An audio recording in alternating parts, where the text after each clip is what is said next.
প্রিয় শিক্ষার্থীদের স্নেহ এবং অভিভাবকদের সালাম জানিয়ে আমি আজকের অনলাইন ভিত্তিক গণিত ক্লাস শুরু করতে যাচ্ছি। প্রথমে রয়েছে অত্যন্ত যদিও গুরুত্বপূর্ণ আর তোমাদের এটা শেখানো হয়ে গেছে, তারপরেও যতটুকু ভুলে যাও সেটা স্মরণ করে দিচ্ছি আমি কীভাবে এগুলো লিখতে হবে। সমান চিহ্ন হতে পারে, এটা হাইফেনও হতে পারে। তোমাদেরকে ডান পাশে 3টে করে সংখ্যা বাদ দিতে হবে। প্রথমে বাদ দিয়ে বাম পাশের সংখ্যাগুলো 2টা করে নিতে হবে। 3টা বাদে 2টা সংখ্যা যদি এখানে পাওয়া গেল তাহলে এটা হাজারের ঘর, প্রথমটা এটাও হাজারের ঘর। 2টাকে একসঙ্গে আমরা বলবো 25। এই 2টা সংখ্যা মিলে 25 এখানে, তাহলে 25,000। এটা হবে 25,000। তাহলে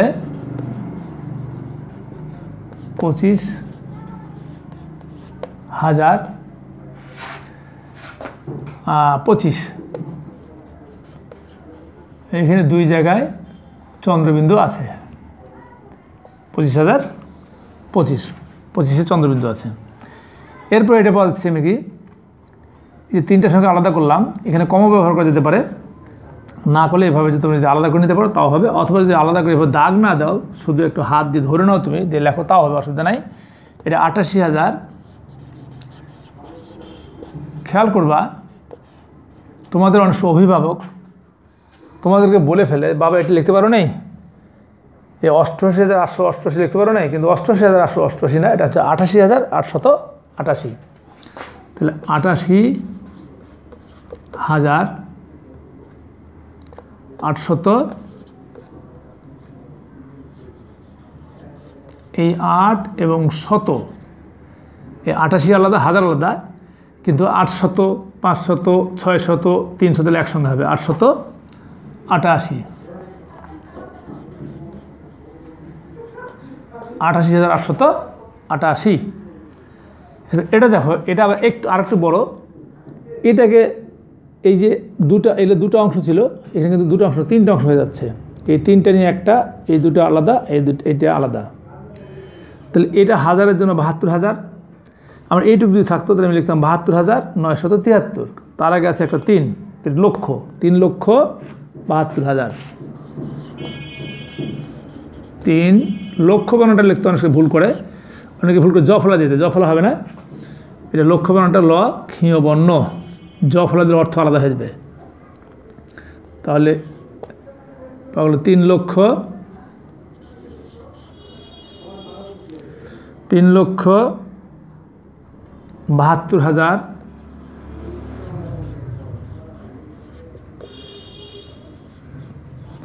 3,72,973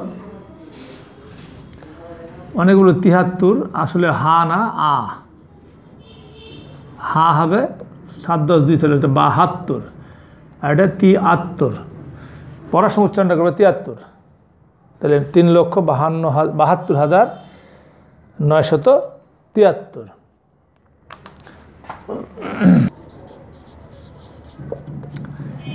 বলছে যে একটা সংখ্যা রয়েছে, সংখ্যাটা মূলত আমরা যখন পড়ি তাহলে 43,215। এই সংখ্যাটার প্রতিটি অঙ্কের স্থানীয় মান নির্ণয় করে। এখানে অঙ্ক আছে 1 2 3 4 5টা।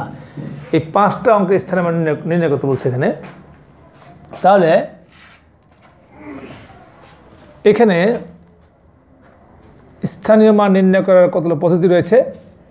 আমি অবশ্য ডিটেলস এখানে আলোচনা করতে গেলে সময় লেগে যাবে, তারপর দেখি একটু বুঝাই দিয়ে একটা আলোচনা করে দেব। এই অনেক সময় এভাবে স্থানীয় মান নির্ণয় করা যায়, এভাবে করা যেতে পারে। তাহলে বড় সংখ্যাটা আগে হবে। আবার দেখা যায় যে এটাকে এভাবে করা যেতে পারে,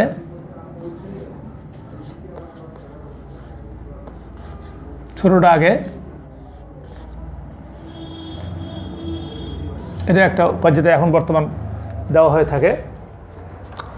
আর একটা উপায় লেখা যেতে পারে এরকম যে 3 4 2 1 5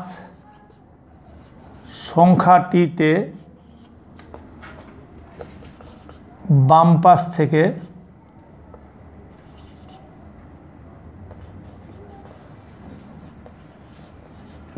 থেকে লিখলাম, এটা বাম পাশ থেকে এখন 4 এর স্থানীয় মান এত, 4 এর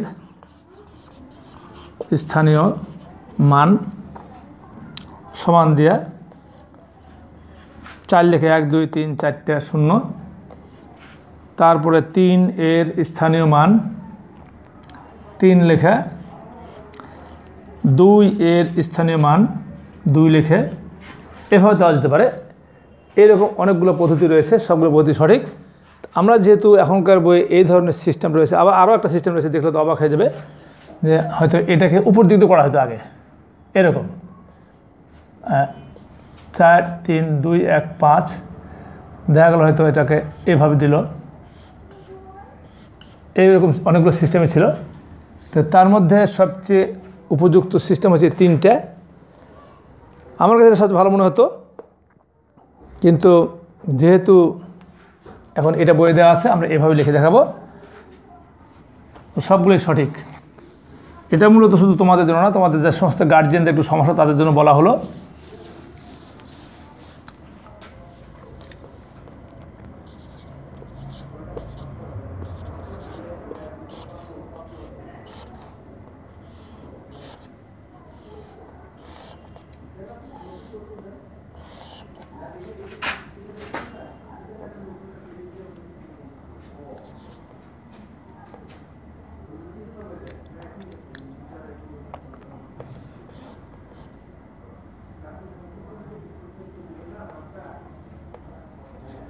পাঁচের স্থানে মান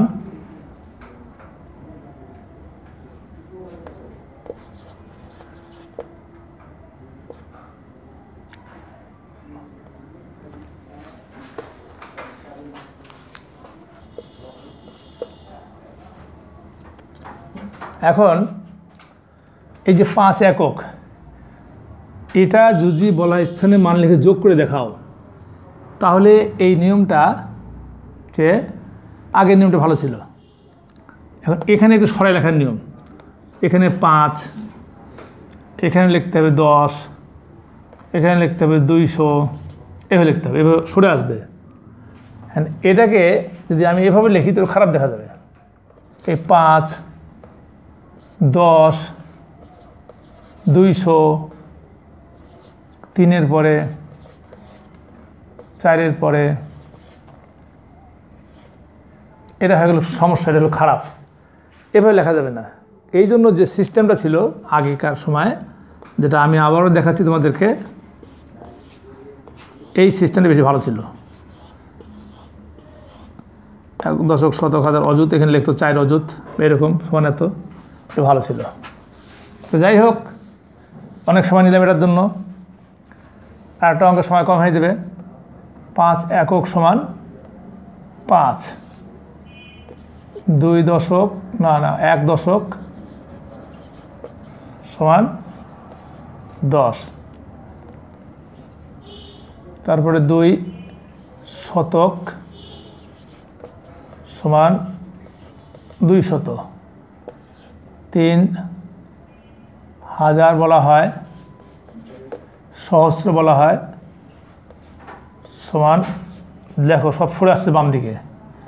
এরপরে 4, কী বলে একক দশক শতক হাজার অযুত বলা হয় এটাকে, যুত, ত নয়, আবার ত অযুত।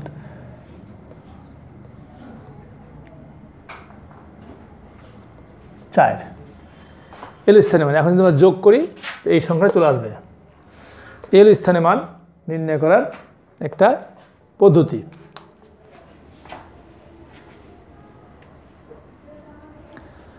আর যদি জায়গা থাকে লেখা যায় 5-এর স্থানে মান 5 একক সমান এত, 1-এর স্থানে মানে 1 দশক সমান এত, এভাবে লেখা যেতে পারে। যেহেতু তোমাদের জায়গা কম, হয়তো সময় কম, এই জন্য এভাবে লেখা 5 একক সমান এত, এত সমান এত, এইভাবে। এটা তোমার জানতে হবে যে এটা একক, এটা দশক, এটা শতক, এটা হাজার, এটা হলো অযুত। এই হলো জিনিসটা। এবার 3 নম্বর প্রশ্ন সমাধান।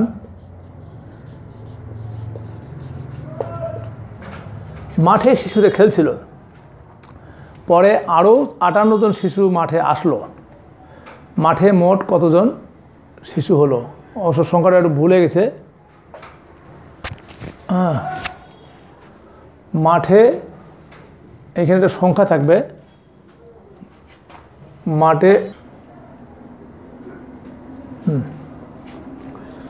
মাঠে শিশু বলতে আসলে এই সংখ্যাটা এখানে আসবে। মাঠে 50 জন, 55 জন, 58 জন, যাই দাও, সংখ্যাটা চেঞ্জ হবে তোমার। মাঠে 50 জন শিশু খেলছিল ধরে নিলাম এরকম একটা। পরে আরও 58 জন শিশু মাঠে আসলো। মাঠে মোট কতজন শিশু হলো? তাহলে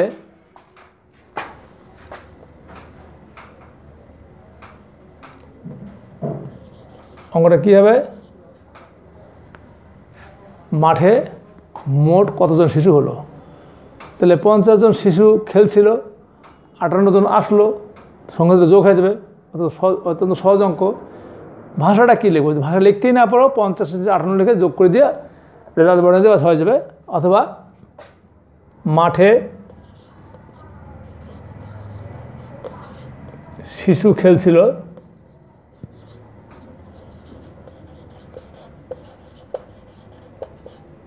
এটা আমি পরে লিখি। এটা পরে লিখি, আমি এই সংখ্যাটা পরে লিখতেছি। কেন লিখছি দেখবা। পরে আসা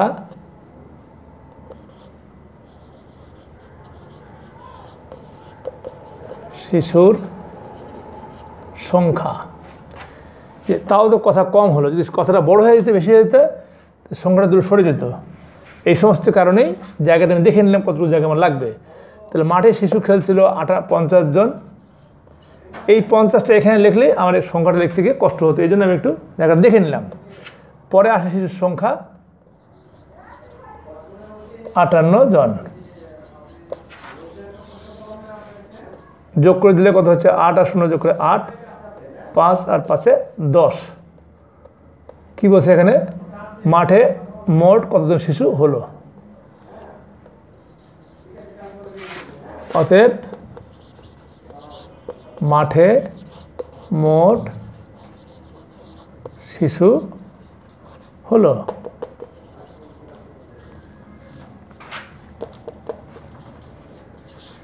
মাঠে মোট 108 জন শিশু হলো। এইগুলো তোমার অঙ্কের সমাধান। আবার বলে দিচ্ছি আমি, মাঠে শিশু খেলছিল 50 জন, পরে আসা শিশুর সংখ্যা 58 জন। তাহলে মাঠে মোট শিশুর সংখ্যা কত হলো? 50 58 যোগ করলে হচ্ছে 8 0 যোগ করে 8, 5 5 10, 108 জন। অতএব মাঠে মোট 108 জন শিশু হলো। রায়হানের বাবা সকাল 8টা 15 মিনিটে, এটা কিন্তু পড়াশোনা 8টা 15টায় না, এটা পড়ার নিয়ম হচ্ছে 8টা 15 মিনিটে অফিসে গিয়ে বিকাল 5টা 30 মিনিট পর্যন্ত অফিস করেন। তিনি কত সময় অফিস করেন? অঙ্কটা আসলে তোমাদের একটু কঠিন ব্যাপার। এটা বিয়োগের অঙ্ক, বিয়োগ করা যায়, কিন্তু যখনই 5টা 30 থেকে নিচে 8টা 15 বিয়োগ করবো তখন বিয়োগটা করা যাবে না। এই অঙ্কটা বিয়োগ করার নিয়মটা এরকম ছিল যে ঘড়িতে 12টার পরে কিন্তু 13টা, আমি আগে বলছি 13টা দেখানো যায় না, 1টা 2টা 3টা দেখানো যায়। তার মানে এই 5টা যখন 30 হয়ে যাচ্ছে তখন 12র পরে 13 ছিল, 14 ছিল, 15 ছিল, এভাবে ছিল, সেটা বলা হয়নি। আমরা জানি 12টার পরে বলা হয় 1টা 2টা 3টা 4টা 5টা, তার মানে 5 ঘন্টা যোগ করলো 12-র সঙ্গে। তো 12-র সঙ্গে 5 যোগ করে তখন কত হবে? এইটা হচ্ছে, মানে 12টার পরে ভুল হলো, 12টার পরে যখন আবার 1টা 2টা 3টা হচ্ছে, তার মানে 12-র সঙ্গে 1 যোগ 2 যোগ 3 যোগ 4 যোগ না করে ওটাকে আবার ছোট সংখ্যা চলে আসছে। তা আমরা যদি এটাকে বড় সংখ্যা প্রকাশ করতে চাই তখন আমাদের বলা উচিত ছিল 12-র সঙ্গে 1 যোগ করে 13 অর্থাৎ 1, 2 যোগ করলে 14 অর্থাৎ 2, 3 যোগ করলে 15 মানে হচ্ছে 3, 15 মানে হচ্ছে 3টা। এভাবে তোমাদের হওয়া উচিত ছিল জিনিসটা। তার মানে এখানে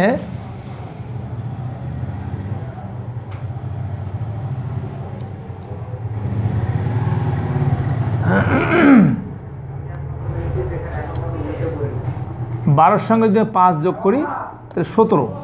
এখানে যদি 17টা লিখতে পারতাম তাহলে আমরা বিয়োগ করতে পারতাম, এই 17 থেকে বিয়োগ করতে পারতাম। যেহেতু আমরা তোমাদেরকে অঙ্কগুলো আগে শিখিয়েছি 2টা স্টেপে, অর্থাৎ যেমন একজন বালক তার বাবাকে কৃষিকাজে সাহায্য করেন সকাল 8টা থেকে বিকেল 5টা পর্যন্ত, সে কত ঘন্টা কৃষিকাজে সাহায্য করে। তা সেক্ষেত্রে আমরা বলছি 8টা থেকে 12টা সমান এত ঘন্টা, 12টা থেকে 5টা সমান এত ঘন্টা। ঠিক এই অঙ্কটাকে আমরা 2 স্টেপে করছি, যে সকাল 8টা 15 মিনিট থেকে দুপুর 12টা সমান 3 ঘন্টা 45 মিনিট, এটা আমরা বের করে দেখাচ্ছি। আর 12টা থেকে বিকাল 5টা, অর্থাৎ দুপুর 12টা থেকে বিকাল 5টা 30 মিনিট, এটা তো সহজেই বোঝা যাচ্ছে। 12-র পরে 1, 12-র পরে 1 2 3 4 5, আমরা বলছি 1 2 3 4 5, এখানে 1 ঘন্টা 2 ঘন্টা 3 ঘন্টা 4 ঘন্টা 5 ঘন্টা, আর এই 30 মিনিট যেটা আসে 30 মিনিট, সেই 5 ঘন্টা 30 মিনিট এখানে। এটা স্পষ্টই, কিন্তু এটা তোমাদের কাছে স্পষ্ট কম মনে হচ্ছে। 3 ঘন্টা 35 মিনিট কীভাবে হচ্ছে সেটা তোমার এই 12 থেকে 8টা 15 বাদ দিতে হবে। কীভাবে বাদ দেবে দেখে নিচ্ছি, তোমার দেখা দিচ্ছি। আচ্ছা, দেখাচ্ছি আমি এখানে মোট সময় বা মোট অফিস করেন বলতে পারি আমি, ইচ্ছা করলে মোট সময়টা বলতে লিখতে পারি এখানে। তা আমি একটু তোমাদের দেখানোর চেষ্টা করছি এখানে কীভাবে হয়। এই 12-র নিচে যদি আমি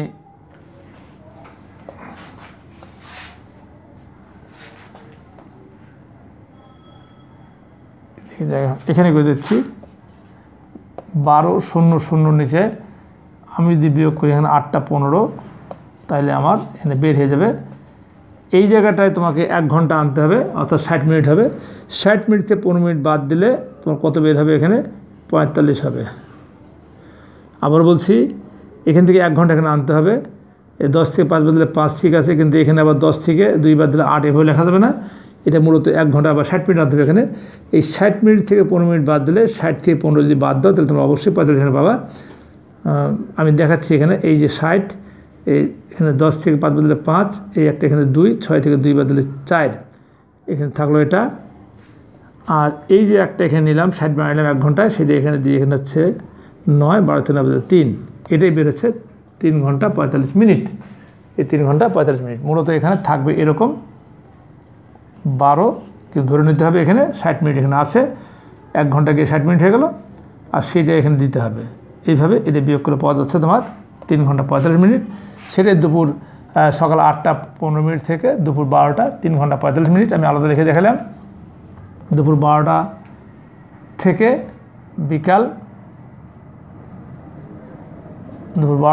বিকাল 5টা 30 মিনিট সমান 5 ঘন্টা 30 মিনিট। আচ্ছা, এগুলোকে কিন্তু আবার এই যদি কেউ 12কে এইভাবে লেখে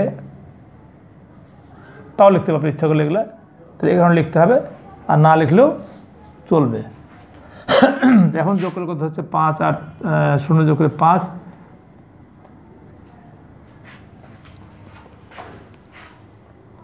আচ্ছা এখানে একটু সমস্যা দেখা যাচ্ছে। 5 আর 0 যোগ করে 5, 4 আর 3 7, ভালো কথা, থাক, অসুবিধা নাই। আর এখানে হচ্ছে 8 এত মিনিট হয়ে গেল, ভুল ধরে নিলাম, আমার ভুল হয়ে গেছে। আচ্ছা, আমার উপায় আছে এখন, মোট সময় এত ঘন্টা এত মিনিট, এটাকে আমরা লিখব 75 মিনিট, কোথাও লেখা যাবে না। 60 মিনিট পার হলেই 61 মিনিট হলেই 60 মিনিট হলে আমরা এখানে 0 বসাবো, 61 মিনিট হলে এখানে 1 বসাবো। তাহলে যেহেতু 75 মিনিট এখানে পাওয়া গেল, তাহলে এটাকে আমাকে 60 দিয়ে ভাগ করতে হবে। 60 দিয়ে ভাগ করলে মনে মনে কী পাওয়া যাচ্ছে? এখানে 60কে 60 থাকে 15, সেই 15 মিনিট আমরা লিখবো। আর এইখানেকে 60 দিয়ে ভাগ করে 1 ঘন্টা পাবো, সেই 1 ঘন্টা এখানে আসলো। এই জন্য আমরা এটা লিখবো 9 ঘন্টা 15, 2টা লাইন হলো এখানে। আর এই 1 লাইনে প্রথমে করতে চাও তাহলে 5 আর 0 যোগ করে 5, 4 আর 3 7, 7-এর এখানে তোমাকে 7 বসানো যাবে না। 75 থেকে 60 দিয়ে ভাগ করলে এখানে 6 হলে 0 বসবে, আর 7 হলে ওই 7-এর জন্য এখানে 1 ঘন্টা চলে আসবে এখানে। বোধহয় বুঝাতে একটু তোমাদের সমস্যা হচ্ছে বুঝতে, বা আমিও হয়তো ভালো বুঝাতে পারি নাই। আবার বলছি আমি, দেখো যখনই এখানে 60 পার হবে, যখনই এখানে 59 হবে, 59ই বসবে। 60 হলে 0 বসাই দিতে পারি, আমরা ইচ্ছা করলে 61 হলে 1 বসাই দিতে পারি। তো যেহেতু যোগ করে বসছি আমি, এখানে ভয় পাওয়ার কিছু নাই, ভুল হয়ে গেলে কাটাকাটির কিছু নাই। 75 মিনিট হয়ে গেছে, এখানে 8 ঘন্টা হয়ে গেছে। 75 মিনিটকে 60 দিয়ে ভাগ করতে হবে। ভাগ করার পরে যেটা থাকবে সেটাই এখানে বসবে। আর ভাগফলটা এখানে আসবে। তো ভাগ করার পরে যে ফলটা পেলাম সেই ফলটা হচ্ছে 1। দেখতে চাইলে দেখাতে পারি ইচ্ছা করলে, যদি এগুলো এখানে রাফ করলে খারাপ দেখা যাবে, তারপরেও 60 দিয়ে তোমরা ভাগ করো, 75কে 60কে 60, 5 1, এই 15 এখানে নামাই দিছি, আর এই একটা এখানে যোগ করে দিয়ে 9 করে ফেলছি। যাই হোক, তোমরা একটু দেখে নাও। তাহলে এখন কি পাওয়া গেল? অতএব তিনি 9 ঘন্টা 15 মিনিট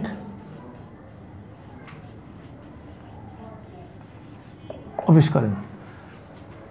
9 ঘন্টা 15 মিনিট অফিস করেন।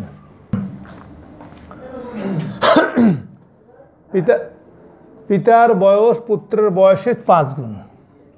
পুত্রের যে বয়স থাকবে সেটা 5 দিয়ে গুণ করলে পিতার বয়স পাওয়া যাবে। মাতার বয়স পুত্রের বয়সের 4 গুণ। পুত্রের যে বয়স থাকবে সেটাকে 4 দিয়ে গুণ করলে মাতার বয়স পাওয়া যাবে। পুত্রের বয়স দেওয়া আছে 7 বছর, হলে 3 জনের বয়স একত্রে কত? সোজা অঙ্ক একদম। তাহলে আমরা লিখতে পারি এটাকে পুত্রের বয়স, দূরে লিখি পরে লিখি। আচ্ছা, আমি একটু পরে লিখছি কেন, তোমরা বোঝার জন্য দেখতে বুঝতে পারো তুমি এখানে কেন লিখছি। এরপর আছে পিতার বয়স। পিতার বয়স পুত্রের যে বয়স সেটা হবে 7 গুণ, না ভুল হলো, পুত্রের বয়সের 5 গুণ। তার মানে 7 গুণন 5 সমান 35 বছর। এই যে আমি যে লিখলাম, যদি আমি আগেই কোনো কারণে এটা লিখে ফেলতাম 35 বছর, তাহলে আমি কীভাবে লিখতাম? এই জন্যই এইটা খেয়াল রাখতে হবে যে যদি আমরা শর্ট করতে চাই নিচে গুণ করে বের করতে হবে, কোন জায়গা লাগবে। এই জন্য পুত্রের বয়স সেটা আমাকে হিসাব করে লিখতে হবে, কোন জায়গায় লিখতে পারি আমি। এই জন্য কিন্তু আমি একটু জায়গায় রাখলাম। তাহলে আমি এখন পুত্রের বয়স কত বছর? আমার 7 বছর। পুত্রের বয়স 7 বছর। অথবা এমনও করতে পারি ইচ্ছে করলে যে পিতার বয়স 7 গুণন 5, এটা আগে লিখলাম 35 বছর। মাতার বয়স 7 গুণন 4 28 বছর। পুত্রের বয়স 7 বছর, তাও হতে পারে। আর যে আগে লিখি পুত্রের বয়স 7 বছর, পিতার বয়স পুত্রের বয়সের 7, পুত্রের বয়সের 5 গুণ, 7 গুণন 5 35 বছর। এবার মাতার বয়স, মাতার বয়স এই 7 গুণ, এটা হলো 4 গুণ, যেহেতু 4 7 28 বছর। আমি আবার বলে নিচ্ছি, যদি কেউ জানতেছে যোগ করতে হবে, যদি কেউ পিতার বয়স আগে বের করে এরকম লেখে পিতার বয়স 7 গুণ 5 35 বছর, মাতার বয়স 7 গুণ 4 28 বছর, আর পুত্রের বয়স 7 বছর নিচে লেখে, তাও হবে। তো এটা বেশি ভালো যে পুত্রের বয়স থেকে আমরা পিতার বয়সে আসলাম, পুত্রের বয়স থেকে মাতার বয়সে আসলাম, এটা বোঝানো হচ্ছে। আর ওখানে হচ্ছে আগে পিতার মাতার বয়স বের করলে পুত্রের বয়সে পরে লিখলাম। তো এই জন্য এটা মূলত এই লাইনটা আমি এখানে ফাঁকা রাখছিলাম, পরে লিখলাম। আমাদের জায়গাটা কোথায় বসবে সেইটা বসানোর জন্য এই ফাঁকাটা রেখে দিলাম, আর বুঝাই দিলাম যে কীভাবে লিখতে হবে। এখন দেখো এই 3টা যোগ করতে হবে একত্রে। যদি 3 জনের বয়স একত্রে কত, তাহলে 3টাকে একসঙ্গে যোগ করে নিতে হবে। আর এখন যোগ করলে 3টা সংখ্যা যোগ করলে কখনই এরকম যোগ চিহ্ন ব্যবহার করা যাবে না, কোনো প্রয়োজন নেই, এটা বাহুল্য। তাহলে 8 আর এই 5 13, 13 সাথে কত হচ্ছে 20-এর 0। আবার বলি 8 5 13, 13 সাথে 14 15 16 17 18 19 20, 20-এর 0 থেকে 2, 2 2 4 3 7। অতএব 3 জনের বয়স একত্রে 60 বছর 70 বছর।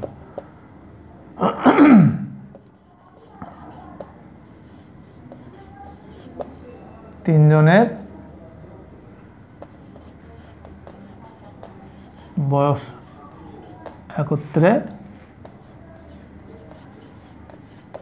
70 বছর। 3 জনের বয়স একত্রে 70 বছর। এখন তোমাদের জন্য কিছু হোমওয়ার্ক দেওয়া রয়েছে। প্রথম হোমওয়ার্কটা হচ্ছে 8-এর গুণের নামতা। এটা কেমন জিনিস হয়তো ভুলে গেছো। এরকম 8 গুণন 1 আছে, যেমন হয়েছে 8 গুণন 1, 8 গুণন 2, 8 গুণন 3, এইভাবে 8 গুণন 10 পর্যন্ত, সেটা হচ্ছে গুণের নামতা। 8 × 8, 8 × 2 = 16, 3 × 8 = 24, এভাবে চলবে। তাহলে 8 8 8 লিখতে হবে 10 বার এখানে, এটা হলো গুণের নামতা। এটা সমান তোমার লিখতে হবে 8 16 24 এরকম, এটাই গুণের নামতা। যদি না বোঝে কেউ বুঝিয়ে দিলাম, পরিশ্রম কমাই দিলাম। তাই লিখতে বলা হয়েছে 1 কেজি আলুর দাম 25 টাকা, সাজিদ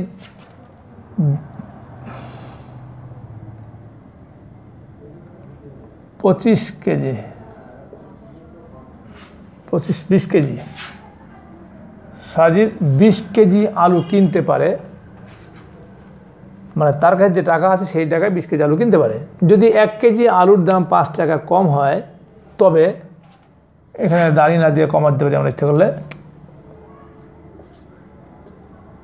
যদি 1 কেজি আলুর দাম 5 টাকা কমে যায় বা কম হয়, তবে সে কত কেজি আলু কিনতে পারবে। তার মানে হচ্ছে এখানে 25 কেজি আলুর দাম বের করে নিতে হবে, মোট যে টাকাটা বের হবে সেটা জানতে হবে।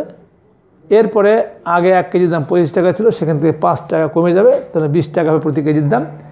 তাহলে ওই 20 দিয়ে ওইটাকে ভাগ করলেই আমরা বের করতে পারবো যে কত কেজি আলু সে পাবে, অর্থাৎ 20 ওই টাকার মধ্যে, মোট টাকার মধ্যে কত বার আছে। আচ্ছা, গেল এবার। এটি শ্রেণীকক্ষে 18টি বেঞ্চ আছে, একটি বেঞ্চে 4 জন করে বসতে পারে, 2টি বেঞ্চ সম্পূর্ণ খালি থাকে। ওই শ্রেণীকক্ষে শিক্ষার্থীর সংখ্যা কত? তাহলে শিক্ষার্থীর সংখ্যা বের করতে গেলে বেঞ্চের সংখ্যাকে ছাত্র সংখ্যা দিয়ে গুণ করলেই পাওয়া যাবে শিক্ষার্থীর সংখ্যা। একটি বেঞ্চে বসতে পারে 4 জন, 18টি বেঞ্চে বসতে 18 × 4 72 জন এরকম। কিন্তু ঘটনা হলো 2টি বেঞ্চ সম্পূর্ণ খালি আছে। তাহলে কী করতে হবে, এটা তোমরা করবা, আমরা পরে করে দেব। সব যদি বলে দিয়ে তাহলে তো বলে দেওয়াই হলো, তোমাদের একটু বুঝিয়ে দিলাম। তোমরা খেয়াল করবে, বাসায় ভালো করে চর্চা করে প্র্যাকটিস করবে। আর তোমরা সবাই ভালো থাকো, সুস্থ থাকো। খোদা হাফেজ।